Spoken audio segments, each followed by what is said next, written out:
Fala pessoal, sou eu aqui de novo, Fagner Socila, do Papo da Socila, como sempre, muito bem acompanhado por pessoas especiais.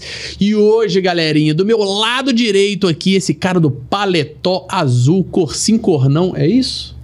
O Príncipe de Gales. Que isso, cara? Fiquei sabendo que o nome desse terno era Príncipe de Gales, comprei, cara. Eu sou um príncipe, cara, um lorde praticamente. Sou Daniel Maia e hoje a gente vai entrevistar o cara das franquias. Hoje, Dani, o papo é daquele jeito, mas não vou dar um passinho lá pra trás que não vai ficar fácil pra ele demais, porque franquia pra esse cara... Tira de letra, né? Pão com manteiga, igual morder água. E nós vamos perguntar tudo do que veio e que fez ele se transformar num expert de franquias. Bora. Lucien Newton. Valeu, obrigado, convite. Retribuindo, né? Então, já falando, eu tenho um podcast também, pessoal, e convidei o Fagner para gravar um episódio que ficou sensacional. Então assista, @o podcast, fazendo merchan aqui no seu. Mas, coloca embaixo aí, gente. @o podcast com I no final. E para mim é um prazer estar aqui. E assim, eu cheguei aqui cansado, porque o dia tá tenso, né? Tô com pai de dois, uma recém-nascida em casa, completou 2 meses, então estamos meio sem dormir ainda. E cheguei cansado, mas na hora que você vê a energia dessa turma aqui... Não, já encontrou com a galera da 300 aqui. Todo mundo aqui. Já tá com os outros, a gente é todo mundo home office aqui em BH, né? Que a gente tem escritório em São Paulo, Joinville e Santa Catarina. A gente tá em Belo Horizonte hoje. E os meus sócios são todos home office, eu não encontro com eles. Cheguei aqui, eles estavam gravando com você também, então já chegamos conectados. Todo mundo, peguei todo mundo junto. Primeiro eu peguei você, na hora que eu te vi que te encaixou, falei, agora eu vou no Saulo. Pá, o Saulo deu. E eu coloquei uma janela no meio dos vocês dois, de segredo, e coloquei um outro nome. Eu vi. Aí vocês dois, beleza. Na hora que eu mandei pro Vinícius, falei, Vinícius, agora você vai fechar com chave de ouro. Ele, tô dentro. Aí ele até falou, mas peraí, tinha um outro nome. Eu falei, cara, isso aí é... Era segredo. Na hora que eu não sabia que você tinha fechado com todo mundo, não. Eu já vim de cara. E eu sou fácil, né? Só chamar que a gente vai, né? Ainda mais na casa que você já conhece. Já, aqui do lado e tal, no estúdio do Lúcio, né? 767 Estúdio, Lúcio, onde a gente grava. Parceirão, hein? Parceiraço, melhor estrutura de estúdio aqui da região. O cara é muito bom. Então, pra mim, eu sempre venho. Mas na hora que eu fiquei sabendo que você conseguiu convencer o Vinícius, eu falei, cara... O cara é bom. Porque o Vinícius não aparece, não. O Vinícius agora, não sei se você percebeu por que eu gostei desse estúdio. Você tô olhando pra lá porque tem outra pessoa aqui, mas... Maravilhosa. Tô só conversando, tô envolvendo ela no podcast aqui. É a produtora. O estúdio? É claro. Lúcio Careca. Careca. Rádio Careca. Samir... mesmo, aqui é o estúdio. O bonde dos carecas. É o estúdio dos carecas. Lucien, conta pra gente, cara. Hoje eu tô de frente a um cara formado, especialista, expert, tem história pra dar e vender, montou franquia no Brasil inteiro, no mundo inteiro. Porém, vamos rebobinar a fita, cara, lá na sua infância. Filho de quem? Irmão de quem? E se você hoje faz aquilo que você sonhou fazer... Eu peguei essa correlação em todo mundo, porque, cara, todo mundo sonha em ser jogador de futebol, ser gerente de banco, e acaba se descobrindo ao longo da jornada. Conta pra gente, quem era o Lucien lá do passado? Eu vou te responder de trás pra frente. Eu faço o que eu sonhei em fazer. Eu sou o tipo de pessoa que, se eu não tô fazendo o que eu gosto, o que eu enxergo prazer, eu me desmotivo muito rápido.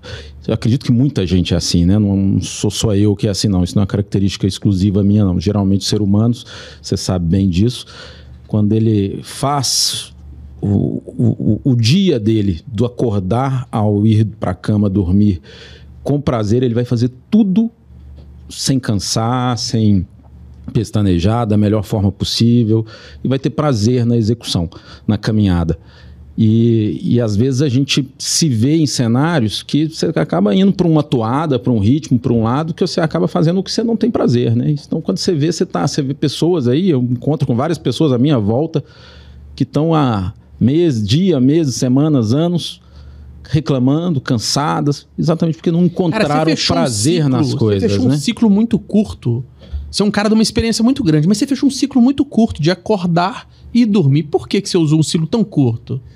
Porque eu vou te falar, porque isso me marca muito, porque esses são os momentos, eu tenho minha fé, né, e tenho a minha crença em Deus sempre presente, Mas a hora que eu mais sinto a presença dele é na hora que eu vou acordar e na hora que eu vou dormir. Então é porque a hora que eu faço minhas orações e tal.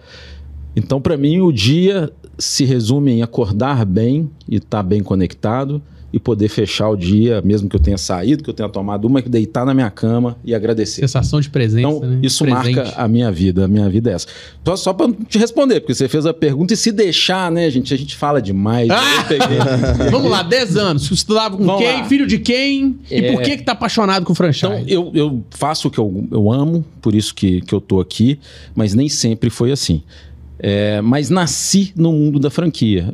Meu pai foi era executivo de empresa de engenharia na década de 70. Meus irmãos têm 10 anos a mais do que eu, em média. Tem mais 2 irmãos. Você era o do bullying, né? Pai, O que sofreu eu era bullying. a rapa do tacho, né? 10 anos mais novo. Mas provavelmente, né? Naquela Você época... contou uma história bonita, cara, que parece que você veio de uma origem espanhola, né? Eu tenho meu nome tem parte de Espanha, tem parte o Newton, que todo mundo acha que é inglês, mas nada, que meu avô chamava Newton, então é daqui mesmo, mas é português e espanhol a minha origem. Mas meu pai, ele lá trabalhando na época Mendes Júnior, Andrade Gutierrez, na área de almoxarifado e tal, ele foi trabalhar na Argélia e... Um pouquinho antes disso, antes dele trabalhar na Argélia, deixa eu contar esse link aqui, ele foi sócio fundador, ou seja, inclusive não foi nem no nome dele, foi no nome da minha mãe, o primeiro contrato social da empresa Localiza, da locadora de carro. Ele era da sala do Antônio Cláudio, que é um dos sócios da Localiza, fundadores, e eles precisavam de gente com nome para poder pegar crédito para comprar o tal dos Fuscas que eles compraram usado lá. E todo mundo meio quebrado ali, pegaram o nome da minha mãe para botar ali no contrato social para aprovar. Então ele foi um dos primeiros sócios da Localiza, teve ali, mas Localiza, como toda empresa que tenta uma jornada solitária no início, dá muito mais errado do que certo. Diferente da franquia, né? Mas vamos lá, depois a gente fala disso. Ela dava muito errado, dava muito problema, não dava dinheiro, era só dívida e na casa de quem que o cobrador, o oficial de justiça ia bater. Na minha mãe, dona de casa, tava lá e só o oficial de justiça por causa de uma invenção de moda do marido dela, que era fazer um negócio lá, um negócio de locadora de carro, na época, crise mundial de petróleo. Aí ele acabou saindo da Localiza, doando a participação dele para o Eugênio, que hoje é presidente do conselho, e Eugênio Mata. E saiu e foi tocar a vida dele. Aí ele foi fazer um projeto na Argélia. A Argélia é colonização francesa. E, fazia essa ponte aérea Brasil-Paris, Paris-Argel, que é a capital da Argélia. E pouco antes dele voltar, eu sou de 80, então logo ali um pouco antes dele voltar, diz a lenda, e aí é lenda, tá? Não é história de pescador, né? História de pescador. Que ele foi jantar com a minha mãe, né? Um casamento desgastado, né? Já filho de 10 anos de idade, foi jantar no alto da Torre Eiffel lá. E aí eu nasci, acertou, né? a veia. Você é filho da rotina. Fugiu da rotina. E aí, 9 meses depois, veio o resultado. E aí o nome dele é Aristides Luciano. E ele saiu para registrar Luciano, que era um nome que depois de discutirem várias possibilidades de nome, que até minha mãe me contou esses dias, vários nomes que eu poderia ter tido, e acabou indo para Luciano. E ele saiu para registrar Luciano e ele falou, não, eu vou colocar em francês. Vai ficar diferente, porque já estava ali falando aquele clima, francês, né? O clima, né? Da convivência com a França, né? Com o francês, por causa da Argélia também, que é colonização francesa. E me presenteou com um nome que não me deixa fazer nada errado, né? Porque se digitar Lucien Newton, você vai me achar. Mas e em francês? Aristides também é difícil de ter, não é? Aristides também tem pouco, mas já é um nome mais comum, né? O nome mais antigo, Brasil, né? É um nome mais antigo. Em francês é Lucien. É igual sutiã de mulher, escreve sutien. E a gente fala sutiã. Entendi. O meu nome escreve Lucien e deveria falar Lucian. Mas ninguém fala Luciano. E na escola? A gente tá no Brasil, a gente tá em Minas, né, cara? Na escola, eu tive um professor de história que ele adorava fazer graça na hora de fazer chamada, nos primeiros dias de aula. Então, ele não conhecia a turma e falava: o digníssimo, nome de colonizador do Brasil, Pedro, não sei o quê, nome de não sei o quê, nome... E chegou em mim, eu na quinta série, esse cara... Logo, né, naquela empolgação, ele chegou: a digníssima, a lindíssima, a folclórica, a maravilhosa Luciene. E era eu. Acabou, quinta série, né, cara? A quinta série é eterna, é inédita. Quinta série. A Então, quinta série é eterna, né, cara? Você falando de escola, putz, até hoje eu lembro da Luciene, porque eu Virou passei o bullying resto da vida. escola toda no bullying. E meu nome é muito comum, a todo lugar que eu vou... Me chamam de Luciene, porque Luciene, a pessoa já... Mas naquela época já era franquia ou não? Você ainda estava na Aí dúvida? nessa época, meu pai acabou retornando, aí depois dessa novela toda ele voltou Brasil, eu nasci, etc. E a Localiza explodiu também. Então, a Localiza tem uma história que dá para ficar um podcast inteiro falando da história dela, mas ela explodiu, ela já era líder de mercado, já estava indo bem, então o que era só chororô, crise, problema, etc. lá atrás já era líder de mercado, negócio indo bem, crescendo. E aí o Salim chamou meu pai para voltar para a Localiza, para entender o que as locadoras de carro, como que as locadoras de carro crescem no mundo todo, que elas faziam um modelo, que elas davam a marca, eles não sabiam bem como que era, e chamou meu pai para ir fazer uma visita na locadora de carros maior do mundo, então, na época, que era a Hertz, e eles foram lá nos Estados Unidos fazer essa visita, e quando voltou, já voltaram acordados, aqui, Aristides, você é o cara, você vai tocar essa seu pai essa com especialidade em matemática, finanças. Ele é administrador de empresas, mas é um cara... Meu pai tem uma especialidade em duas coisas que são fundamentais para qualquer um de nós. Primeiro, uma habilidade de comunicação muito, muito forte, ele se comunica muito bem, então é um cara que fala doce, fala agradável e consegue passar tem que respeitar, né? a ideia dele de uma forma muito positiva, muito clara. E por isso também acredito que a segunda qualidade é de relacionamento. Ele é um cara de bons relacionamentos, que consegue se relacionar com todo mundo, que cuida das pessoas, de muitos amigos, muito querido por todo mundo. E eu acho que são características, inclusive, que você tem também, que são características inerentes a qualquer líder que vai cair no mundo das franquias. Exato. Não tem como entrar no mundo do franchising, ser franqueador, né? Conduzir uma rede, liderar um negócio nesse setor, se você não tiver uma boa comunicação, ou seja, souber expressar, que comunicar não é o que a gente fala, né? É o que as pessoas compreendem. Percebe. Então, se você não conseguir fazer isso de uma forma muito fácil, se não for fácil para você, e se você não for uma pessoa de relacionamento. Tá, mas na infância, como é que era, cara? Você sonhava ser isso ou não? Voltamos. Não, aí escutava dentro de casa locadora de carro, e franchising. O papo era só esse. Franchising, franquia. E quando você chegava na escola, como é que as pessoas te tratavam? Pô, Luciene, aluga um carro, pega um carro escondido lá pra gente. Ninguém sabia. Locadora de carro naquela época não era um negócio... 90, tava curtindo a vida doidado. O cara doido que ele pegou uma Ferrari não tinha. Não tinha. E locadora de carro até 2000 não era um negócio que tava na cultura do brasileiro comum, né? Exato. Tava nas empresas e tal. Não era um negócio que a gente tava... Era muito caro também, né, cara? Era muito difícil de alugar. Então... Eram duas coisas que eram meio distantes demais da realidade de um jovem, de uma criança. Então eu via que acontecia aquele movimento, pegava por osmose.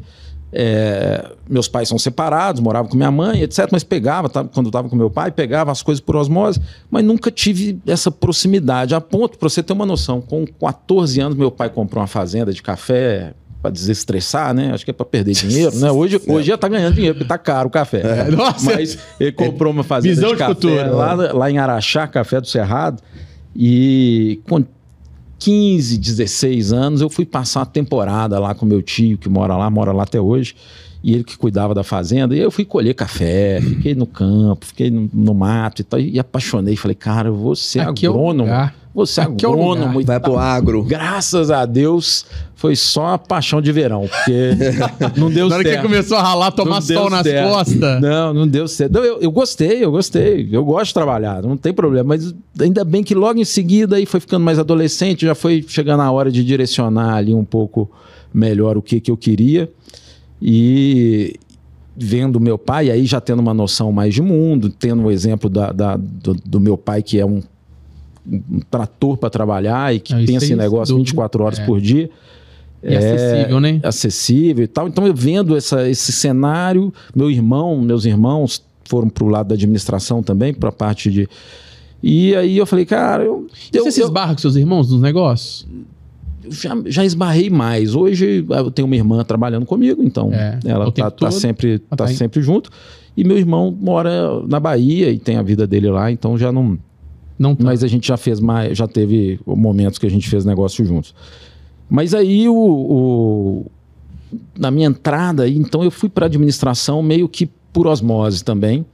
Eu sempre fui um garoto, e aí falando de escola e de infância, que eu vendia de tudo. Então, para eu comprar, ter o videogame, eu vendia bicicleta para trocar. Catireiro, permuteiro, trocava tudo. Eu girava tudo, sempre. Tinha um jornal Balcão, quem é de BH vai saber. Eu era o rei do jornal Balcão. Isso com 10, 11, 12. Minha mãe ficava preocupada. É um negócio que uns bichos lá. É um negócio que tá no DNA do cara. Nem precisava, né? Peguei cheque fudido, cheque ruim em venda de negócio. Já peguei coisa que era roubada e depois foi lá em casa buscar, porque eu não sabia. Quem não, né, cara? Quem não é catireiro que não faz? Tudo que é problema nesse jornal Balcão. Minha mãe pirava. Mas é porque eu gostava de comércio. Uhum. Então acho que daí vem um pouco da herança mesmo que me trouxe até aqui. Eu sempre gostei de comprar e sempre gostei de vender. Sempre. Eu acho que assim, quem vende, compra, quem compra, vende, né? Quem gosta, é uma coisa que está muito ligada à outra, né? Quem sabe comprar, sabe vender, geralmente. Quem sabe vender, sabe comprar. E aí isso foi ligando na minha cabeça, eu fui por osmose para a administração e sempre fui, aí um detalhe, sempre fui péssimo aluno, sempre fui horrível, sempre passei... Eu nunca tomei uma recuperação, nunca repeti um ano. Mas você fazia o que era preciso, só isso. Sempre passei com recuperação. Assim, de novinho até sair, era sempre na recuperação. Era 3, 4 recuperações. Sempre o meu ano, minhas férias eram sempre mais curtas, porque eu sempre estava de recuperação. Mas passei, mas nunca repeti, mas sempre passei. E aí eu fui entender o negócio, porque aí na faculdade, eu fui fazer a UNA, e fiz a UNA, é a mesma faculdade que meu pai formou. Eu formei 25 anos depois dele, ele foi até Paraninfo, e que ele foi da sala lá do Antônio Cláudio, da Localiza. Meu pai tinha formado quando eu formei. Com ele. Estudaram junto, foram, exatamente. E aí eu fiz UNA, exatamente por isso, impactado pela escola do meu pai e tal. E os 2 primeiros períodos, ou os 3 primeiros períodos, eu entrei na UNA em 98. Não, os 2 primeiros anos, porque eu só fui ter um estalo mais ou menos no primeiro semestre de 2000. Então eu comecei a administração e sempre passando também, passando ali no extra time, tal, no limite, só empurrando a faculdade. E aí em 2000 eu trabalhava com provedor de internet, trabalho no bico e tal, fazia bico. E fazia meus rolos, minhas catiras para poder pagar minhas contas, para poder fazer minhas coisas, porque sempre tinha minha independência, era a conta. E aí, em 2000, eu fui trabalhar na Localiza, entrei lá com 20 anos, exatamente, entrei lá estagiário, atendendo franqueado, numa espécie de call center, e aí depois eu até conto muita história disso. Metendo marcha lá, meu cobrando. E aí, na hora que eu entrei na Localiza, eu vi um pouco, porque eu via sempre igual escola, você vê a física, a matemática, você vê as equações, as coisas assim. Eu via isso, sempre via isso pra quê? Não vou usar, né? Onde que tô aprendendo alguma coisa com isso? Tá muito melhor ficar na internet.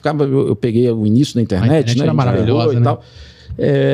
Cara, as coisas... E era por isso que eu era mau aluno, porque eu não conseguia ver o sentido nas coisas. A aplicação. Mas quando eu comecei a trabalhar E é legal porque meus companheiros, meus amigos de faculdade dizem isso, né? Porque eu era de repente, parece que eu fui dormir de um jeito e acordei de outro. Expandiu a mente, né? De repente, cara, eu entrei no meio do curso, comecei a gostar do que eu via, comecei de ser o que passava empurrado para empurrar.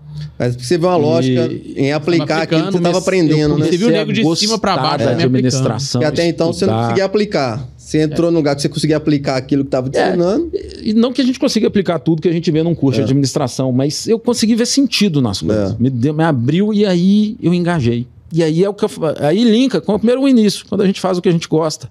Porque aí minha vida, aí eu me encaixei, que aí eu vi sentido em tudo. Que aí eu gostava de trabalhar, aí eu gostava de estudar, números, performance. Começava a ver, aí estudar, de entender, de pesquisar, de ver o funcionamento das coisas, e aí começou a deixar de ser trabalho para ser prazer e a gente começar a ver sentido. Só que você estava numa escola fodida, que os caras eram muito agressivos, né? Todos da cabeça, eles são só negros que dedicaram demais, né? Sabe o que eu acho muito legal na sua história, principalmente? A gente tem algumas histórias dentro do jiu-jitsu que sempre rola, a gente é do jiu-jitsu também, então sempre, assim, a gente tem um amigo competidor que o cara é trilionário, mas o cara se tornou o melhor do mundo, cara, no jiu-jitsu. Aí os caras falam assim, pô, mas também o cara tem tudo. Falei, cara, é aí que se engana, porque como o cara tem tudo, era pra ele estar na zona de conforto dele. E diferente, cara, o cara meteu o louco e ele aproveitou o impulso e se tornou o melhor do mundo, cara. Aí muitas vezes vê a sua história e fala assim, mas o pai do cara já é da Localiza. Então o cara já tava com o caminho andado. Nada, cara. Você pegou o gancho e multiplicou, duas coisas para falar disso que são bacanas. Uma que eu, inclusive, nunca falei, assim, nada. O fato do meu pai ser sócio e ter tido uma carreira de executivo de alto nível na Localiza, uma empresa grande que já era bombada gigante, na década de 90, isso não era um reflexo... Eu estudei em bom colégio e tal, mas não era um reflexo da minha vida pessoal. Por quê? Porque...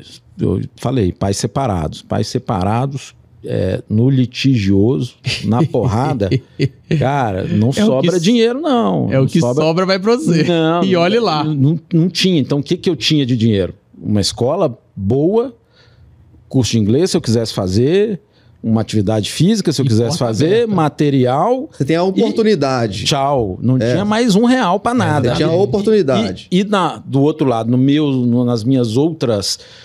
horas do dia que eu não estava na escola, eu vivia com a minha mãe que estava com a receita torneira trancada, fechada. Torneira que não tinha. Então, eu não vinha apesar de... Então, já tinha um paradoxo aí, porque apesar de ser filho de um alto executivo, a minha condição não era essa. Exato. Era assim, era outra, muito... E eu até comento que é um cenário complicado quando você vem... criança, adolescente, que você estuda numa escola de altíssimo nível e era o Pitágoras Pampulha na época era considerado uma referência top, realmente de altíssimo nível, com pessoas de altíssimo nível, caras, né? Mas você não tem conta você não dá conta de acompanhar, né? Então você é pardal no meio de um tanto de João de Barro. E aí, isso com uma criança... Pois é, isso com uma criança, com um adolescente que ainda está numa formação dos conceitos de mundo, emocionais e etc., psicológicos e emocionais, é bem delicado. Então eu tive tudo para dar errado nesse sentido, sabe? Mas nunca nunca fui para o lado ruim da vida. O lado B eu nunca tive lá. Então eu sempre tive, mas você tinha sempre tive a noção. Uma presença muito forte sua mãe. Isso que eu ia falar, é aí que tá, né? Então eu tive a sorte de ter uma mãe, né? Um pai e mãe na figura de uma mulher o tempo todo te arrastando, que não era, que não necessariamente pela força, pela energia, mas pelo jeito, pelo amor. Pelo amor, ela conseguia fazer que os 3 filhos nunca tiveram no lado B da vida. Sempre éticos, sérios, corretos. E o que você percebe hoje para a entrega dos seus filhos? Porque hoje você teve uma capacidade diferente do que... E aí eu falo, um negócio, isso me incomodou, sabe? Assim, acho que a gente quer o melhor para os nossos filhos. Sempre. mas eu quero entender se o melhor que eu quero é o melhor que eles precisam, sabe? É o que é o melhor. É diferente o que a gente quer e o que vai ser bom para eles. Exato. E apesar de eu ter entendido que eu superei com sucesso essa fase delicada de falta dentro de casa e estar num ambiente de prosperidade, mas dentro de casa com muita falta, eu não quero isso para os meus filhos. Eu quero poder criar um ambiente próspero, mas alinhado ao que eles precisam, ao que eles gostariam, ao momento deles.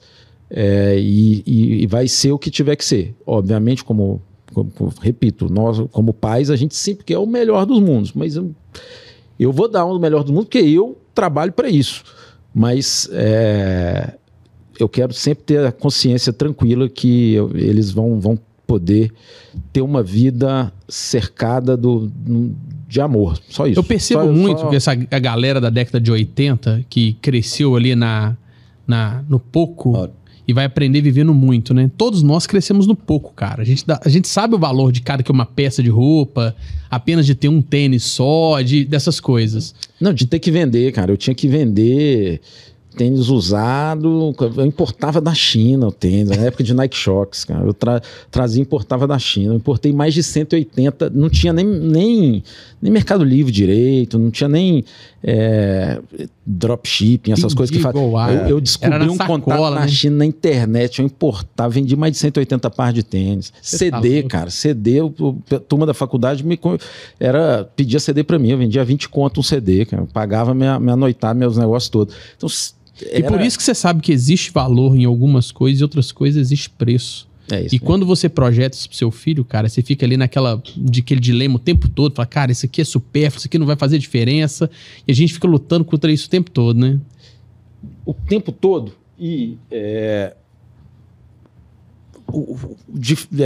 difícil mostrar isso muitas vezes, principalmente quando a gente está mais em abundância, né? Então, assim, hoje, carros, casas e caminhando e trabalhando para que essa abundância seja muito maior.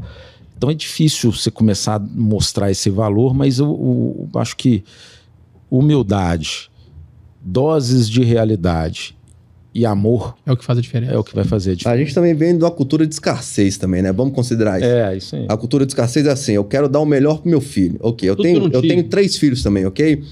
Eu vi dentro da PNL, eu vi um palestrante falando, que ele falou assim, ó, você tem que usar a energia do seu filho, a parte emocional dele a favor dele. Então, eu tenho um filho que é mais tranquilo, eu tenho que saber usar a tranquilidade a favor dele. São 3, cada um tem uma educação diferente. Mas quando a gente fala de dar garantias futuras pro nosso filho, a gente trabalha muito para dar garantia mesmo, para... Sei lá, eu acho que encurtar esse time de muito trabalho nosso, né? De sofrimento. Mas como a gente veio da escassez, cara, eu acho que meio que a gente carrega uma culpa assim, será que eu vou dar tudo pro meu filho, sendo que eu tive que batalhar tanto? E tinha que ser ao contrário, né, cara? Você multiplicou o que seu pai já começou, que sua mãe começou, a tendência é seu filho melhorar mas tem um negócio que é triste e que a gente tem que falar, né? Porque andar pra trás ninguém quer, não. Depois que você experimenta o ótimo, o bom, voltar pro bom é duro. Mas eu penso o seguinte, cara, acho que todo cara que nunca teve e ele chega no máximo e ele volta pra ele não faz diferença. Eu acho que o pior é pro cara que nunca experimentou o ruim, nasceu no bom e vai ter que ir pro ruim. Pra gente, Lucien, cara, se você voltar naquela época, cara, você já tá no lucro, você viveu pra caramba. E a gente, assim, todos nós que estamos performando, a gente tem que tomar um cuidado muito grande. Por quê? Porque é uma linha muito tênue se falar assim, agora eu vou chegar nesse ponto aqui e vou parar. Então você nunca pode parar de evoluir. Porque todo mundo que tenta parar ali porque tá bom, cara, a tendência agora é descer, igual montanha-russa, prepara. Se você chegou aqui no topo aqui, você não quer se desafiar mais, você já tá satisfeito com isso aqui, irmão, é daí pra baixo. E eu vejo que isso acontece muito nos esportes de altas performances, principalmente com jogador de futebol. O jogador de futebol, ele perde a infância, ele dedica tudo ao máximo e ganha muita grana e faz uns investimentos tudo errado. De repente, quando esse cara para de competir, para de entrar a grana, e não fosse uma boa previsão financeira, cara, esse cara desce ao ponto, às vezes, de perder tudo. Tem gente que ganha na loteria e perde. Vira a maldição da Mega Sena. Milhares de reais e consegue perder Então tudo. vamos pensar agora o seguinte, você sempre esteve próximo de pessoas de grande performance, sempre passou em grandes marcas com performance alta. E hoje, cara, você faz parte de um ecossistema gigantesco do qual você é sócio, que o lema dos caras, o grito de guerra dos caras é uma promessa. Ser a maior do mundo, cara. Como que é representar um time de pessoas que estão reinventando a parte do comercial, a parte do franchise, e detalhe, sem copiar ninguém e olhando apenas para os mesmos números. Porque naquela imersão que eu tive com você, até convido todo mundo, pessoal, que quiser fazer uma imersão de valor realmente, para poder se conhecer e entender que você é o seu maior inimigo. Você tem que seguir os seus números, você tem que se desenvolver e você tem que vencer os seus medos. Esquece o mercado tá aí. Aprenda o mercado, estuda o mercado. Mas quem você realmente tem que competir é com você mesmo. E lá eu vi aquele dia todos os caras, um competindo com os outros, um levantando a bola dos outros individualmente, mas um time, todo mundo com um pensamento único. Ser a maior do mundo até 2035. Como é que é representar isso, irmão? Hoje, inclusive, eu gritei isso. Teve o grito de guerra à distância, mas gritei. E a gente saiu de 2000 para 2020, né? Que foi quando eu entro no ecossistema da 300. Assim, tá claro, um dos meus sócios, ele diz que ninguém faz nada grande sozinho. Isso é uma fala de clichê de mercado. Mas quando a gente junta um bando de louco com propósito, claro, e a gente consegue alinhar esse propósito de uma forma muito clara, e um monte de gente boa no mesmo rumo, o resultado é a consequência do que você planeja. Vai acontecer. Então a gente sabe que vai acontecer. E pra gente, assim, é o que você falou, a gente tenta não se espelhar num ambiente tradicional.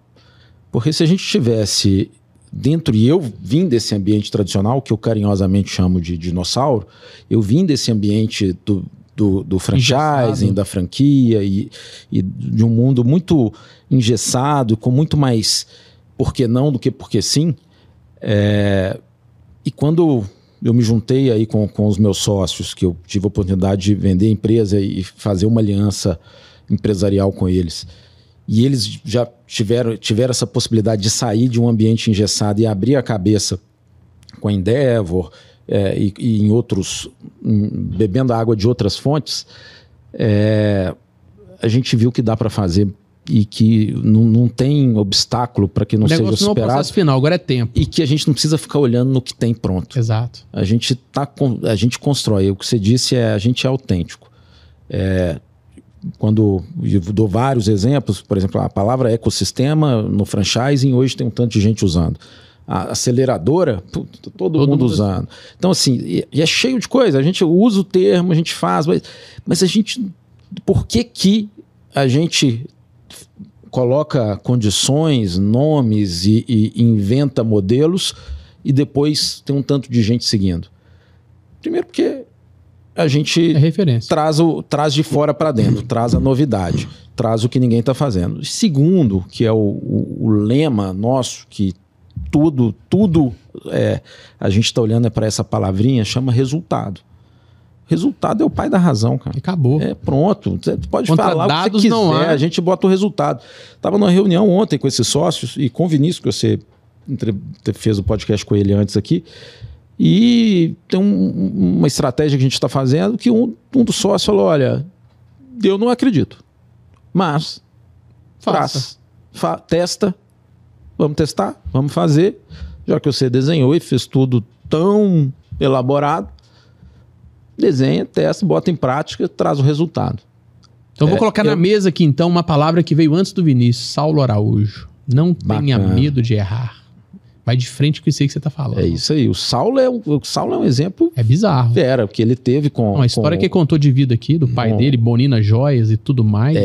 Que foi pro exterior, na cara e na coragem. Foi trabalhar lá dentro de cozinha de restaurante fast food, pô. Gestor de americano, imagina, brasileiro, clandestino. Mas tem que ter muita coragem pra tudo. Inclusive agora, que ele Ele teve com um dos meus sócios lá, com o Léo Castelo, e gostou da proposta, do negócio, igual você já teve lá também, e pulou para dentro também. Acho que a vida é feito de escolhas, e a gente tem que fazer que cada escolha não é que dê certo, é que cada escolha não te dê opção de escolher outra. Ótimo. Então você não pode ter plano B, você tem que ir para cima. Plano B tem que fazer o plano A se dar certo. E o plano C fazer com o plano B dê certo. Se o plano B for fazer o plano A dar certo... A real é que a gente sempre tem plano B. Mas na hora que a gente vai falar com a gente mesmo, e principalmente lá dentro do ecossistema, o nosso plano B é fazer o A dar certo. Sempre. Obviamente, a gente não é inconsequente. Sempre tem o B, o C e o D, a gente tem a contingência. Tem estratégia mas a gente não coloca energia na contingência. A energia está em fazer o A e o B. Que o A é fazer funcionar e o B é fazer o A dar certo. Então, aí o C, o D e o E, esses aí estão lá depois. Ô, Luciano, o papo do salão já chegou no final com gostinho de quero mais. Até agora você não conseguiu nem chegar lá na 300 ainda. E nós vamos guardar esse papo para a segunda jornada. Vamos. Final de papo do salão, a gente finaliza, cara, com 2 desafios. No seu caso, vai ser 3. O primeiro desafio é uma frase clichê que você usa, que é muito foda, que vai servir para alguém que vai escutar isso. Uma música que você curte pra caramba, que é muito boa. E o terceiro desafio, assim como eu fiz com o Vinícius, você vai mandar uma mensagem para você daqui a 5 anos. Por quê? Porque você tem uma meta de 10 anos, que é ser a maior do mundo, em 2035. Só que no meio do caminho, você vai mandar uma mensagem olhando para aquela câmera e falando pro Lucien. Falou, Lucien, daqui a 5 anos você vai estar assim, assim, assado. É uma promessa. Então, frase foda, música foda, e no final você fecha com essa promessa aí. A frase eu acabei de falar, que é o resultado é o pai da razão. Acho que isso é um clichê, mas é um clichê que quando a gente leva para nossa vida, dá errado. Você não tem como se arrepender. Você não tem como, porque a gente está falando de resultado. Resultados aí, obviamente, né? Resultado é positivo. Resultado negativo não existe. Então, o resultado direciona tudo aqui. Então, tanto na empresa quanto na minha vida também. Música. Eu vou falar uma que eu canto pro meu filho. Eu tenho o filho Pedro, ele é especial e ele é um amor, é só amor, né? Essas crianças especiais vêm exatamente trazendo muito... Foi recentemente agora, né? O dia, né? Foi 21 de março, eu não sei quando que vai ao ar, mas 21 de março é 21/3. Eles usam como dia mundial da trissomia do cromossomo 21.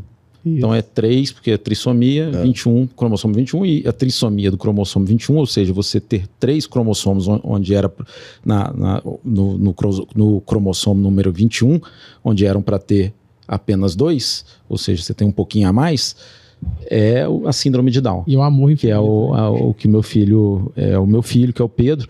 E eu gosto eu já gostava da música, mas ele adora, eu brinco e luto com ele nessa música, que é o Eye of the Tiger do Rock, né? Que é aquela música do Subir nas Escadas do Rock, ele adora, e é uma música que me inspira muito, porque dá força.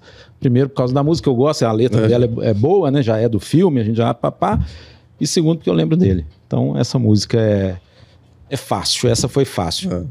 E um recado pra mim daqui a 5 anos... Olhando pra aquela câmera lá, fala com o Lucien daqui a 5 anos.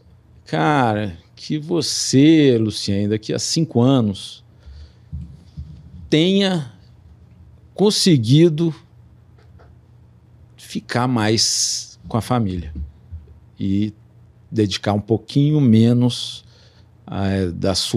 do tempo da sua cabeça para a ansiedade do que está por vir. Então, que você tenha paz daqui a 5 anos para poder fazer isso acontecer. É o que eu gostaria que acontecesse. E vai acontecer, é promessa. É isso. Eu tô trabalhando para isso. Eu tô ansioso e trabalhando para isso. Monstro, cara. Cara, não tem nem o que dizer, né, cara? Os caras são foda, velho. Vai ser a maior do mundo, com certeza, cara. E nós vamos estar lá para testemunhar isso. Cara, assim, eu vou falar... Eu acho que já é a maior do mundo, né, cara? Eu acho que não tem maior que vocês hoje, não. Hoje a gente não conhece outra estrutura de negócio igual ao nosso. Mas a gente tem uma meta de maior do mundo, que é em volume entrou um negócio, de franquias vinculadas, negociação. de franquias vinculadas, É. que é a 7-Eleven. Tem em torno de 60 mil franquias vinculadas e eu acredito que é o nosso benchmark, a gente ter mais de 60 mil franquias vinculadas até 2035. E vai acontecer. Vai acontecer com certeza. Pessoal, esse foi o Papo da Socila, especialíssimo com Lucienilton, nosso parceiro de longa data. Eu agradeço demais primeiro o convite, já falei, tá aqui com você, super agradável. Se deixar, a gente faz uma horinha aqui fácil. Fácil. Tem muita coisa para contar. Voltarei, só me chamar. Adorei o papo. Parabéns, eu acho que isso que vocês fazem é levar um pouco da vida e de conceito. Tem um tanto de gente, tem um tanto de coisa que a gente fala que pode tocar alguém É isso mesmo. no momento certo. Então, parabéns para vocês também. Sucesso aí na caminhada. Obrigado. Tamo junto. Obrigado, Tamo irmão. junto. Valeu, obrigado. Tamo junto. Valeu, pessoal. Obrigado. Valeu, Com obrigado. Deus.